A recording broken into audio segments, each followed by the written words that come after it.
these facts too, so that you make a decision for yourself as to whether it is right or wrong. And next time you interact, you have these factors and features also present, so you can have vigorous debate. Because law and legal policy, very correctly Ms. Bajpai said, has to be developed, and you as students of law can take a step in that direction by being informed correctly of things which are relevant for the purpose of formulating issues which are correct and then dealing with it in a manner to resolve them which is proper. Thank you.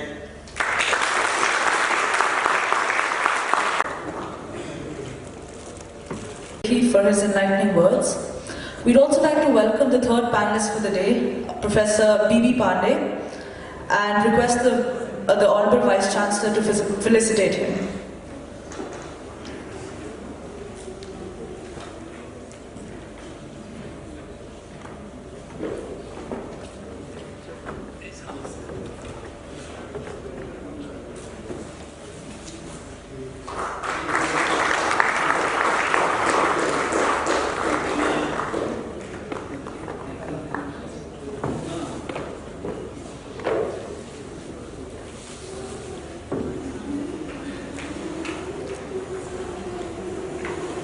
Professor B.B. Pandey is a research professor of law and distinguished scholar in criminal law and criminal justice at Jindal Global Law School.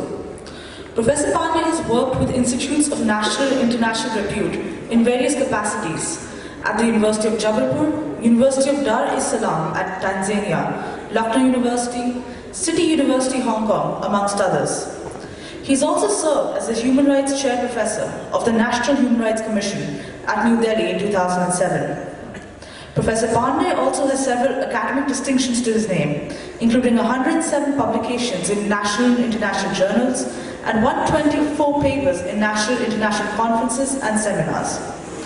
He has also been awarded several fellowships by institutions of international repute, including the National University of Singapore, City University of Hong Kong, Institute of Advanced Studies Berlin, Harvard Law School, United States, and the University of Warwick, England. For the past 3 decades, Professor Pandey has developed special interests and expertise in clinical legal education, which involves teaching diverse law courses through clinical method, and has held several distinguished memberships, including the President of the Indian Society of Criminology, member of the Executive Council at NU Delhi, member of the Academic Council at NUJS Kolkata, among others. It's a pleasure to have you with us, sir. I now request Professor Pandey to take the stage.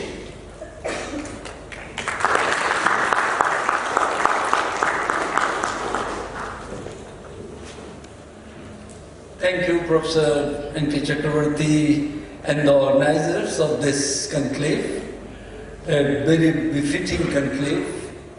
I begin with the academic combat between G.S. Bajpai, Professor G.S. Bajpai, and Aman Lekhi.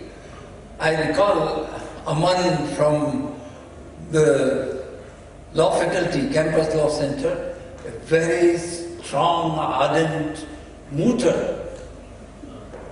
He would not give in. And the same ardency continues as he has become Additional Solicitor General of India and one of the top-ranking academic lawyers. It's a pleasure. Professor Bajpai is very well known, but the discourse had a discord. Discord because Bajpai was putting forth from the sociologist's point of view. And Aman Lekhizad was talking about hard law. He was talking about Sairavan, he was talking about the Bombay High Court decision, he was talking about distinctions between judgments of one and another, and it was a combat that you should remember as law students. There can be arguments on both sides. I would come to the theme little later, because I personally feel Dr. Menon Conclave on grounding constitutionalism in legal education, emerging issues.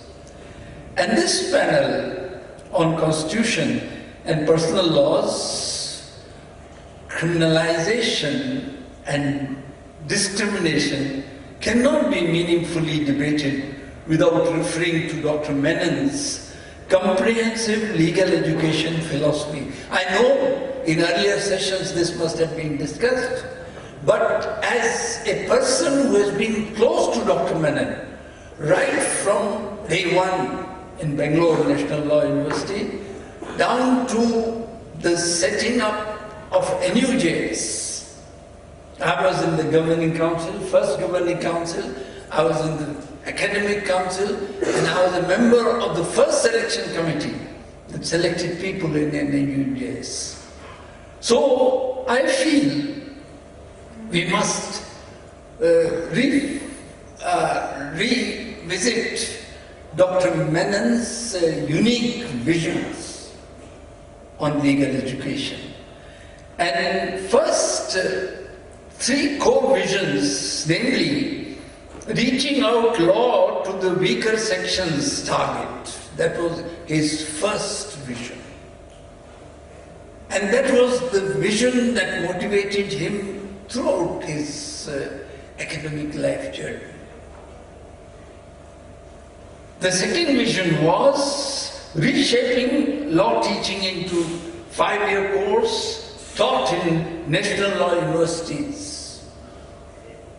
I recall Professor P.K. Tripathi was an ardent, at that time, a great scholar, Delhi Law Faculty Dean, and ardent opposer to 5-year law course idea. And when he visited Bangalore after it was set up in 86, 87, I was there when the teaching in Bangalore Law School was still in the Board of Revenue building. And Dr. Tripathi admitted that Menon, you were right, 5-year law teaching is a requirement of the moment. Nation requires 5 years, not 3 years. And it was a great sort of Professor Tripathi also, I must say. And the third vision was socially relevant refashioning and reforms in the laws. Little known. So Menon, right from 1972, Legal Aid Committee, 1976, Judiciary Committee, he was a member of all these committees. And he wanted to reform laws. And he was a member of the Malimat Committee, he was a member of Policy, Criminal Justice Policy Committee in 1996. And of almost all law reform that happened, I could describe him as a distinct and unique in many ways. Many academics have contributed to legal education in this country, but I could describe Professor Menon he was unique in many ways.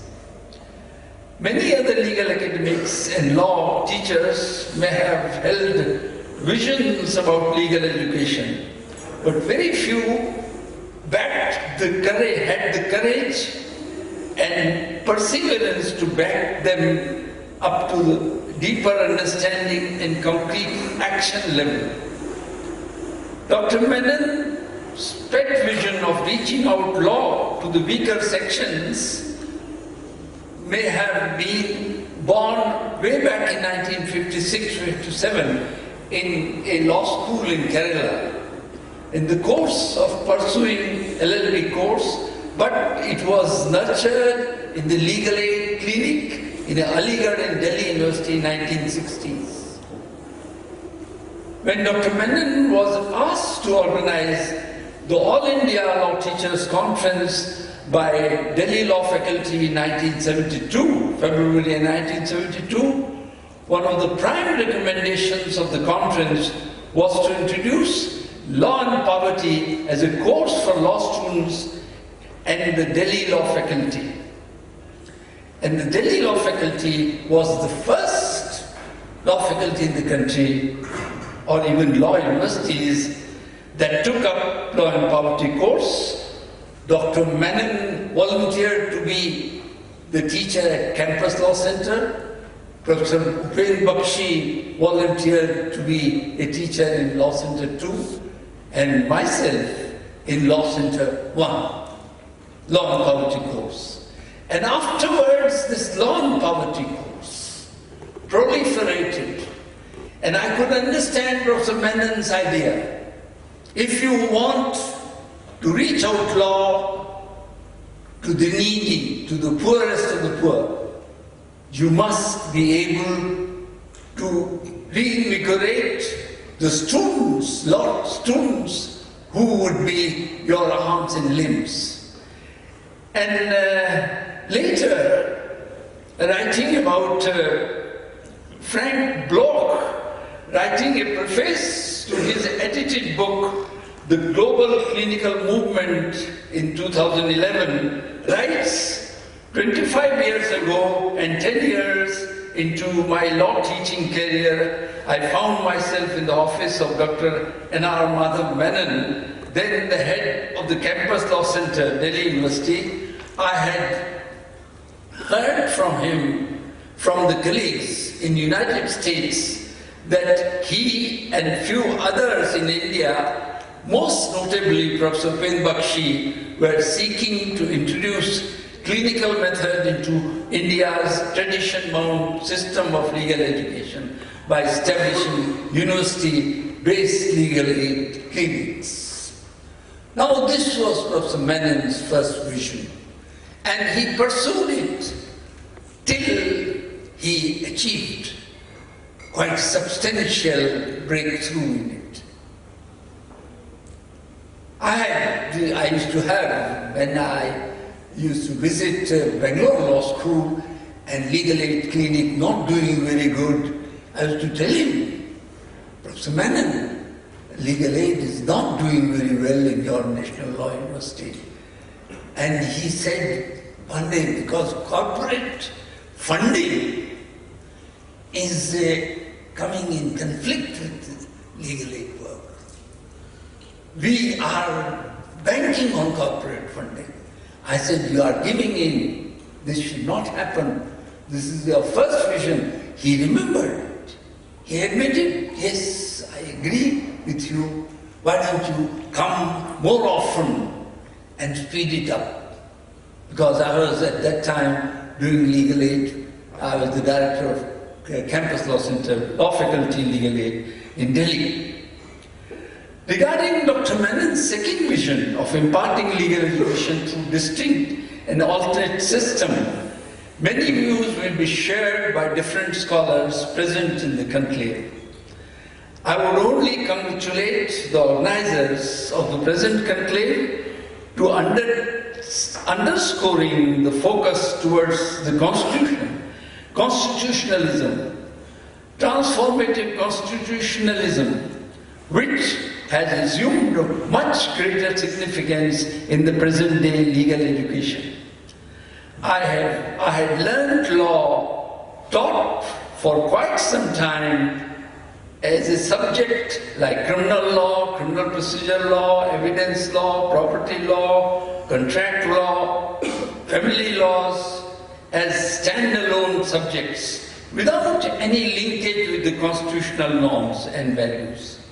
This was a grave lacuna in the legal education system of this country that remained content with different branches of law taught and appreciated in complete isolation with each other. Even the subject of constitutional law was taught in complete disregard of social context or even its own preamble.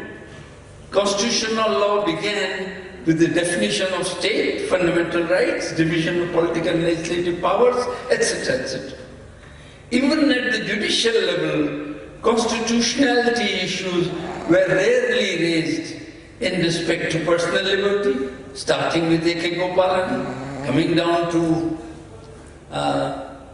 Maneka Gandhi, property rights, Keshwanand Bharti, 73, death penalty, Jagmohan Singh case, 74, liberty of the individual, Shivkant Shukla, 76, center-state relations, Bomai case, 94, right of the arrestee in Jogendra Kumar and D.K. Basu, 94 and 97. However, since 2014, there has been a marked shift towards constitution-centric juristic activism, reflected prominently in cases like Lalita Kumari, 2014, Arnesh Kumar, 2014, Subramanian Swamy, 2014. 2014 is a threshold date. It is a threshold date because it is post-Nirbhaya shock.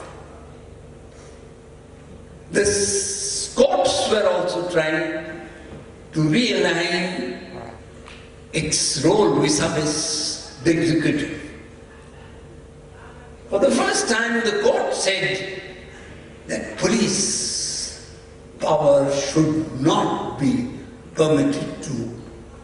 Para 94, Justice Sadashivam's judgment in the Lalita Kumari case, in which the Lordship Chief Justice Sadashivam said about police power, all holders of constitutional power. The same was repeated in Arnesh Kumar's case. The power has to be exercised rationally and not mechanically. You are holders of a public power, and that has to be done. Why did it happen only in 2014? Maybe the case of Nirbhaya had something to do with it. Nirbhaya cases are again troubling us, and it may cause tremors in the criminal justice system more than what happened in 2014. Then in Subramanian Swamy's case, where Justice Loda's judgment, that again 5-judge judgment, then the case in Puttuswamy, it was much against the wishes of the government of the day. Puttuswamy was a unanimous judgment. Again, banking on the constitution, constitutional premise. And then towards the end of 2018, you had the case of Note Johar, 5-judge bench.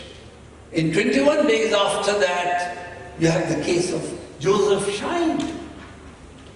It used constitutional touchstone to fault the IPC, which was a holy cow.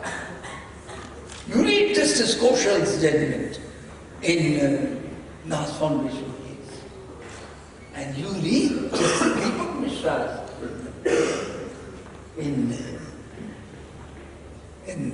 Note Johar's case.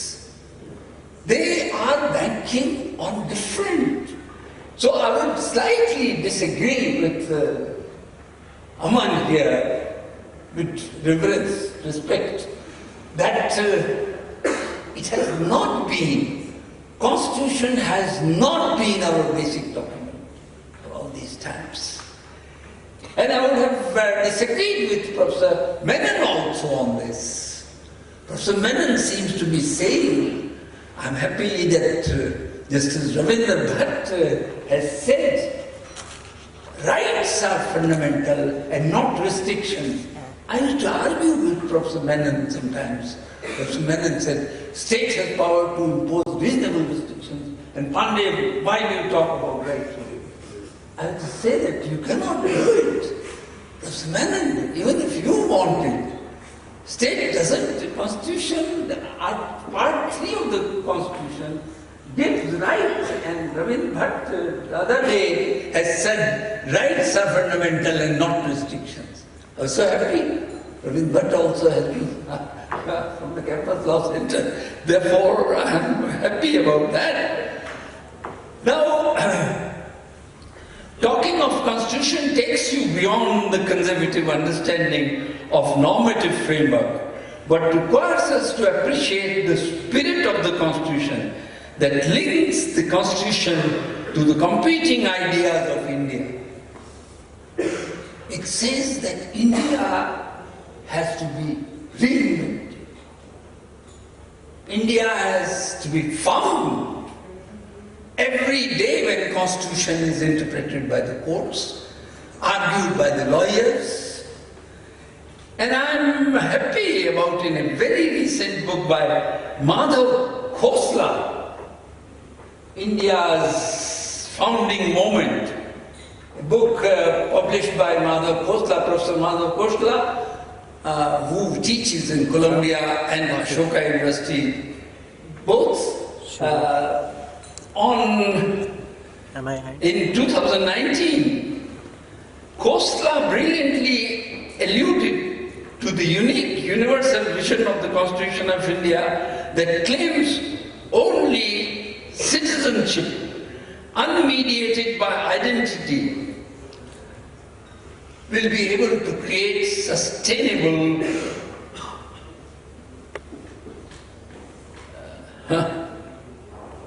environment, political environment in this country.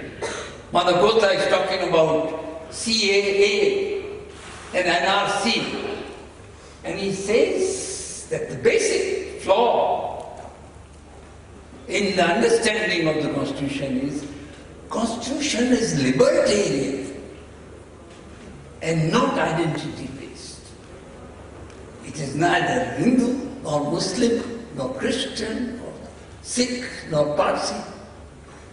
It is anchored to freedom and liberties of the citizens. And until we achieve that, the constitutional journey is incomplete. He concludes in one of his interviews very well,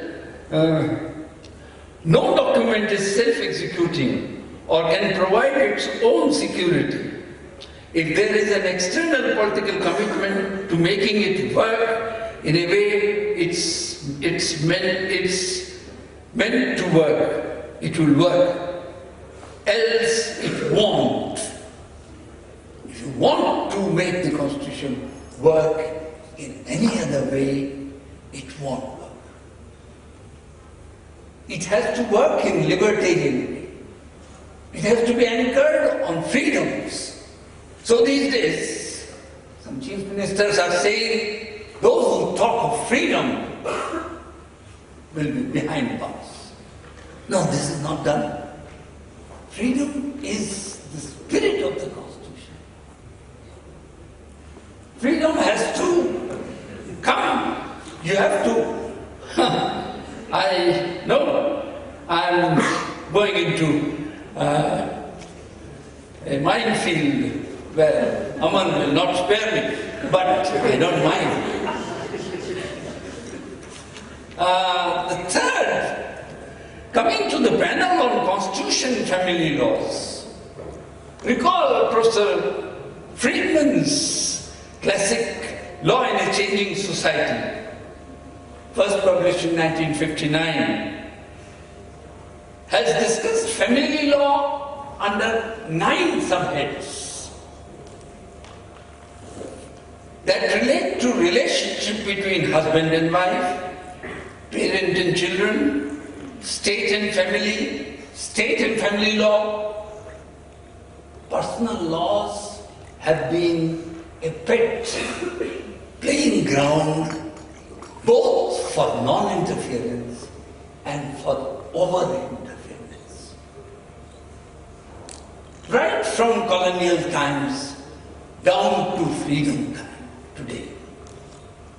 Therefore, I propose to broaden the theme. Now, what has happened? The organizers narrowed the focus of constitution and family law theme. Unduly, I feel so. The debate is between triple talaq walas and anti-triple talaq walas. That makes it too narrow. Why did you do it? Family law is much more than triple talaq. Family law is not only a spat between a husband who is 19th century mindset and a wife who is 21st century wife, Sairaman. Family law is much more. Therefore, I would like to broaden, permit me to broaden the conspectus of this discussion. I would broaden it under first 3-4 legislative and judicial initiatives in family, which to my mind are important. The first, I would incidentally allude to triple talaq also.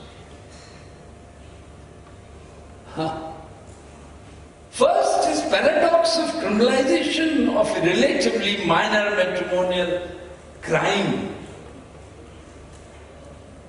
like triple talaq, while major crime like matrimonial rape goes unpunished and statutorily exempted under 375 exception 2. This is paradoxical. The same government, the same people with heart filled with sympathy for the women, historical injustices, have forgotten historical injustices of women. I can say with little confidence on this topic. Aman bhai. Because I have written an article which is published in 2019, Yearbook of Comparative Law by NLUD. Immutability of marital exemption.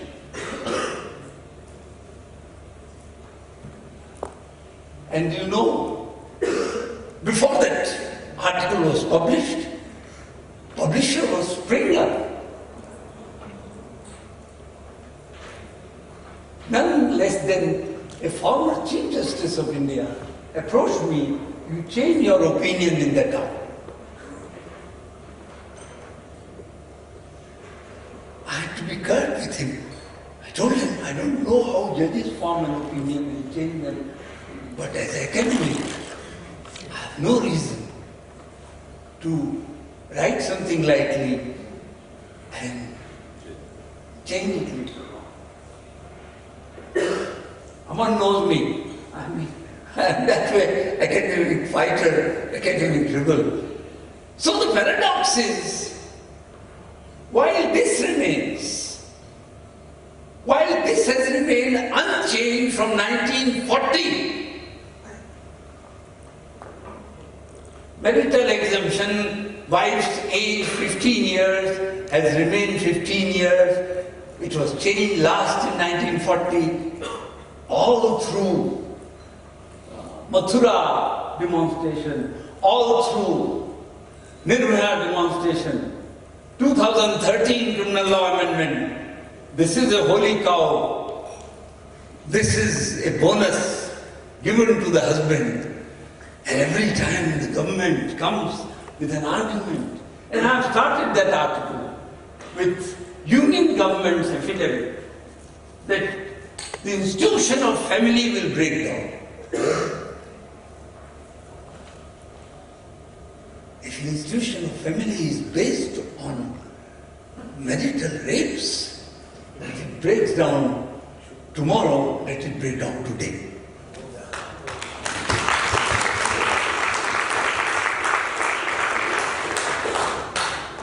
So, the article copies are, Aman, I will give you a copy of that. 2019. It has come.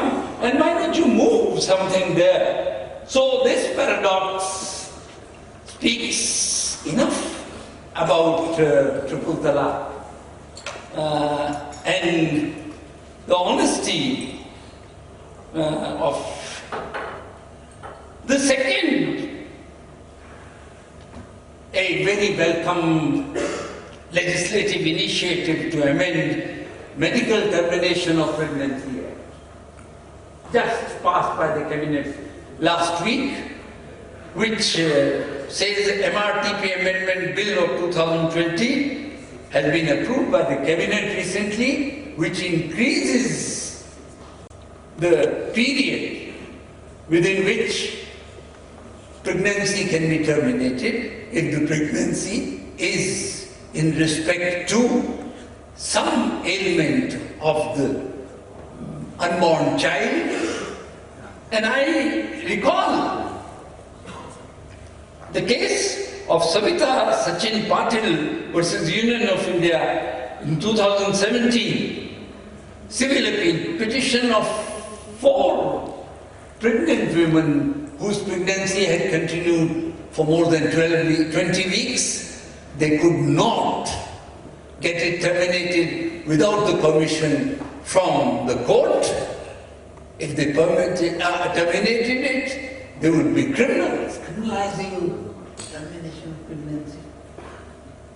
And Savita Patil was told, 21 weeks pregnant, that the child who is to be born is going to suffer from Down's syndrome. Down syndrome is a sickness. Life of the child is not threatened, but he is going to be a moron in Egypt. Who will take care of the child right from childhood to adulthood and afterwards? It is the mother. So if reproductive freedom has any meaning, the mother should be permitted to terminate that pregnancy.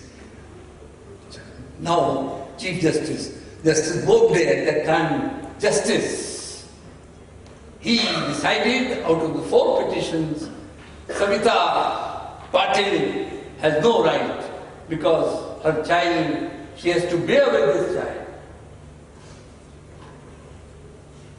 Now, that kind of injustice, people going to quakes for termination of pregnancy and large number of deaths occurring.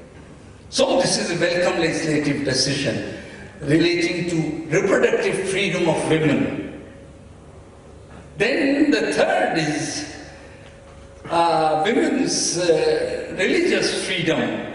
The case is starting with Shani Signapur and ending up with the case of ending up with Sabarimal case, which is under review. And for the first time, the courts took a stand, as Aman said very rightly, that I understand it, individual right versus group rights, community rights, religious rights will have to give way to individual constitutional rights. This is the freedom way. The Constitution has got to work. Then in 2018, the Supreme Court 5-judge bench decision in Joseph Shine versus Union of India, following Noted George.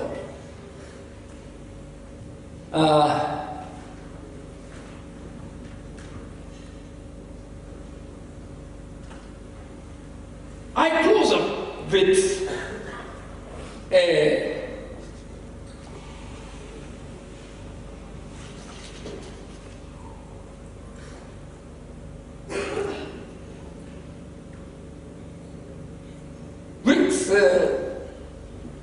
which has far-reaching implications for family law, for family as an institution, for women as members of that family institution, and for the whole society.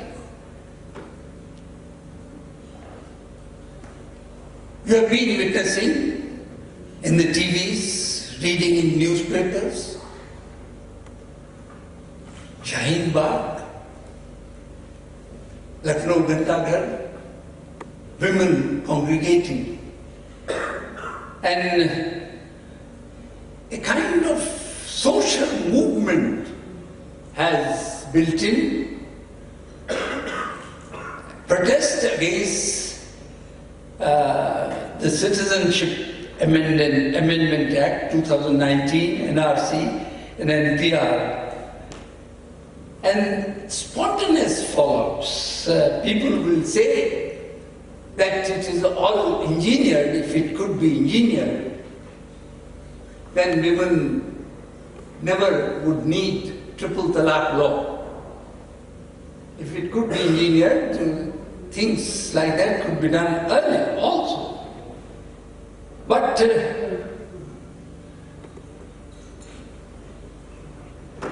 I see this mass movement. There is an article yesterday by Irja Chandok. She's a professor of political science in Delhi University, who says that these movements have very great significance for our society in future. There has been a spate of writings in the newspapers and news columns about the rise of constitutionalism, particularly its preamble, amongst the masses as never before. I have to talk with Professor M.P. Singh. I said, for once, your constitutional law as a subject has become very popular. People are reading preamble. Well, preamble is never taught in the class, but now people are reading it in the street. Illiterate people are reading. Women are reading. Those who are considered as backward are reading. Those who needed the help of the state in fighting triple talaq, obscurantism are reading. What has happened? I came across a wonderful article by a local daily, coming in local daily. It is in Hindi. I will read out portions of that and you will understand it. The article is by Vibhuti Narayan Rai, a former IPS officer. He was, I think, Director General of Police, and a very honest man. He seems to have covered the demonstrations, anti-CAA and NRC demonstrations in Shaheen Bagh and in Lucknow, Ghantaghar, etc., where he stays.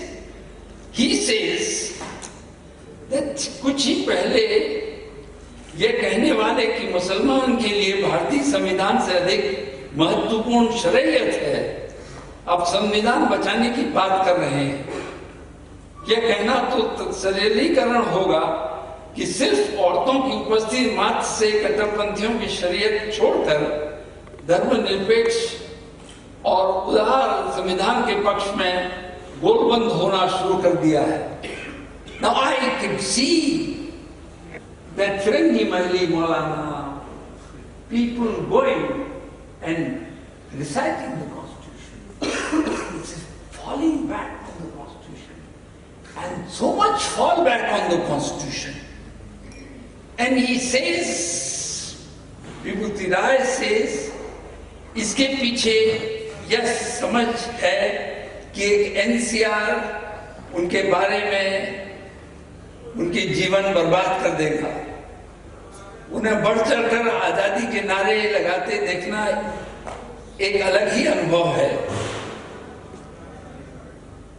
Way पितृसत्ता, paternalistic society और धार्मिक कठमुल्लापन पर एक साथ हमला कर रहे हैं। इस लड़ाई में वे तभी कामयाब होंगे जब बड़ी संख्या में गैर मुस्लिम औरतें भी उनके साथ आए। लेकिन एक बार पितृसत्ता और कटमुल्लों की जब पाबंदी से निकलने के बाद उन्हें वापस उसी माहौल में भेजना बहुत मुश्किल हो जाएगा. There would be a clamor for freedom among all sections of women. They would discard in one stroke, maybe even parda. They would discard many of the obscurantist practices of multi-marriage system, that is polygamy. They would challenge the patriarchal hold and the hold of conservative sections. And mind you, it is not for only Muslim women that we need to sit around and celebrate. It is for all women. All women are equally in a disadvantaged platform in the marriage relationship, in the family relationship, in succession matters, and therefore it is going to be a very far-reaching, and the police officer has titled it, "वे निकली हैं तो दूर तलक जाएंगी." His article, "वे निकली हैं तो दूर तलक जाएंगी." And I feel you must understand family law in this broad frame. Don't get cocooned into that dialectic or that narrative of triple talaq walas or triple talaq opposers, supporters. That is too limited a dialectic. Thank you very much. Manikisad Panda is currently serving as the academic advisor of BSNLU Visakhapatnam. Yes, sir. So as sir permits us to skip the introduction, we have Dr. Anirban Mazumdar. Sir is one of the senior most faculty members at NUJS Campus. He specializes in... So now I'll call Anirudh to introduce Dr. Shamik Sen and his batchmates from the very first batch of NUJS. Can we have a huge round of applause, please? Please don't introduce me. Right, so we have three batchmates from the batch of 2005. We have Dr. Shamik Sen, who is a professor at our college. We have Mr. Prashant, who is a partner with GSA Bangalore, and we have Mr. Kunal Chatterjee, who is advocate on record with the Supreme Court of India. That's it. Simple.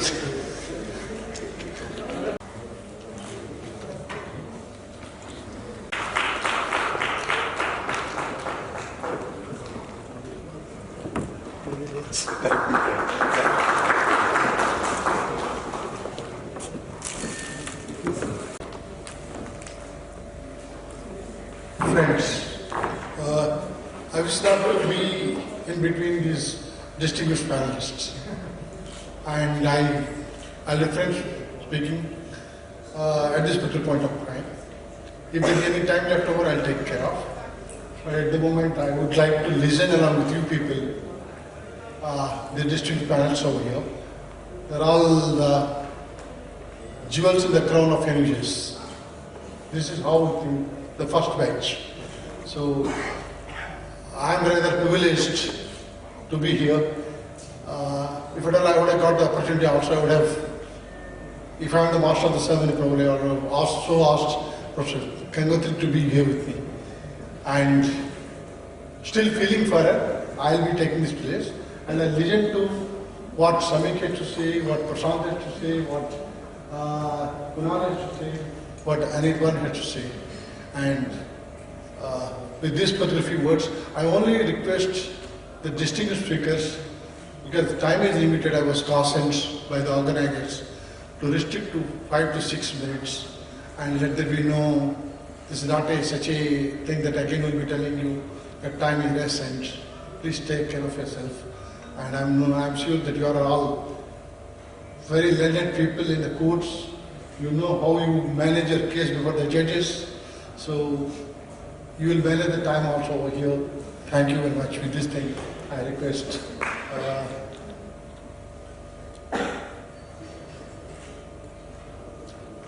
I need one? Yes, sorry, it's your place.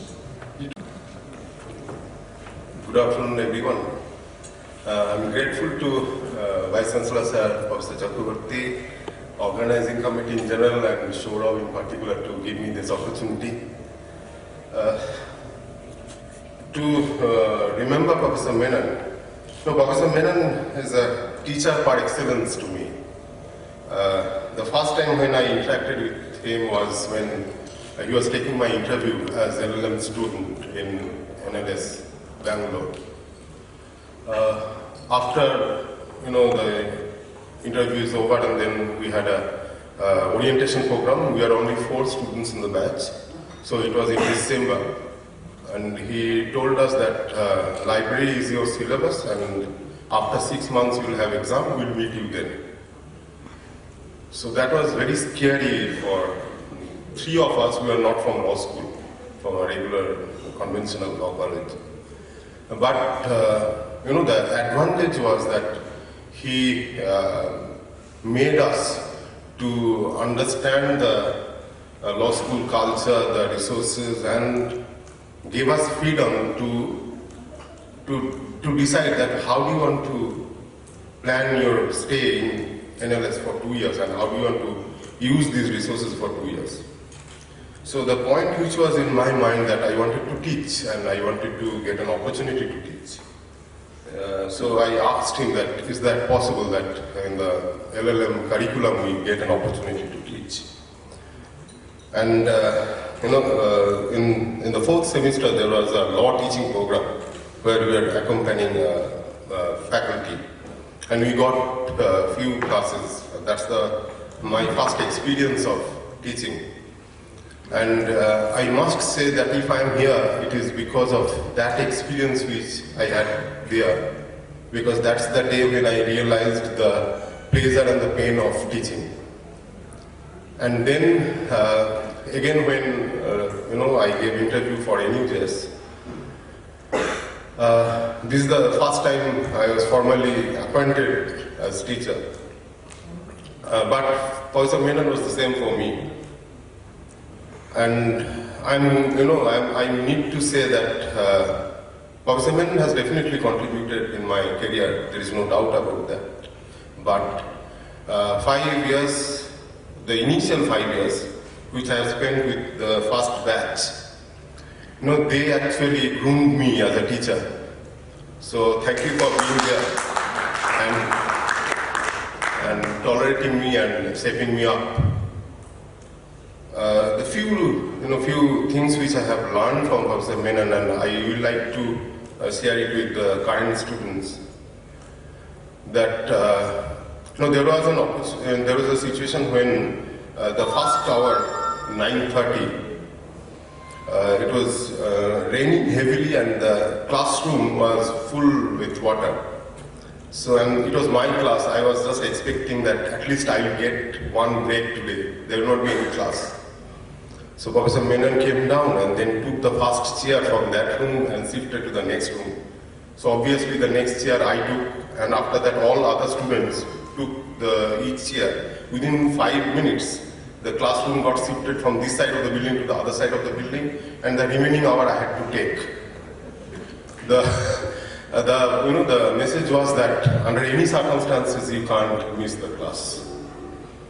And I believe that if we are paying respect to Professor Menon, the best way will be that if we continue with these habits and make us disciplined, and we understand the importance of classroom teaching.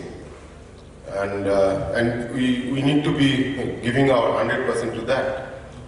I remember once I had to speak to the students on information technology law, although that was not the subject offered in that year, because a particular teacher was not there. So Professor Menon told me that you go and engage the students. I said that, what do I do?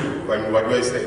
He said that you speak on IT law, that's your specialization. So although it was first or second year of the law school days, but I had to speak. So even if a teacher is not there, but that class has to be engaged. That was his idea, and we continued with that.